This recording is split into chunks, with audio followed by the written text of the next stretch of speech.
একদিকে আমি ছিলাম কাজে ব্যস্ত, তারপরে ফ্রেশ হয়ে রেডি হচ্ছিলাম, আর একদিকে সোনু একদম কেক টেক নিয়ে সুন্দর করে সবকিছু সাজুগুজু করে রেডি হয়ে বসে আছে অধীর আগ্রহে কখন আমার কেক কাটিং হবে, ভীষণই এক্সাইটেডও। তো চলে আসলাম ঝটাপট করে সমস্ত কাজ গুছিয়ে রেডি হয়ে চলে আসলাম কেক কাটিং করতে।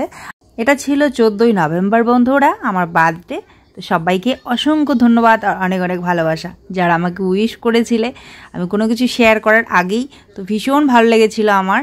আর স্পেশাল থ্যাঙ্কস টু মাই হাব্বি যে আমাকে এত সুন্দর একটা ব্ল্যাক ফরেস্ট কেক দিয়ে আমাকে সারপ্রাইজ করে দিয়েছে আর আমার দিনটাকে এত স্পেশাল করে দিয়েছে।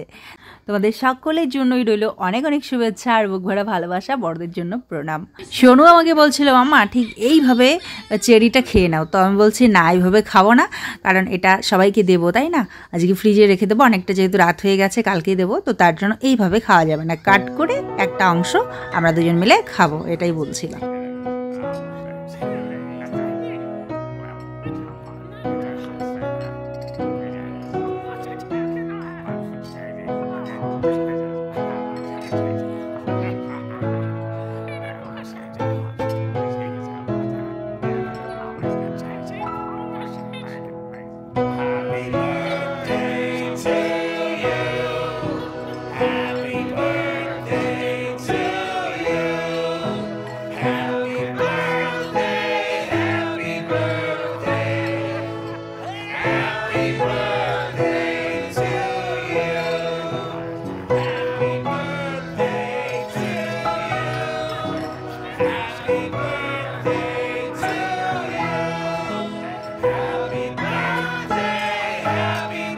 কেকটা খেতে অনেক জুসি, সফট আর টেস্টি ছিল।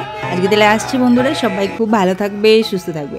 আর এই বড় ভ্লগটা যারা এখনও দেখোনি তারা কিন্তু অবশ্যই নিচে দেওয়া ট্রায়াঙ্গেল শেপে ক্লিক করে বড় ভ্লগটা দেখে নিতে পারো তোমরা। তো আশা করছি তোমাদের খুবই ভালো লাগবে। এই আমার বার্থডে সেলিব্রেশনের সাথে সাথে মেলা বাড়িতে আমরা কী কী কেনাকাটি করেছি সেটাও কিন্তু শেয়ার করে দিয়েছি।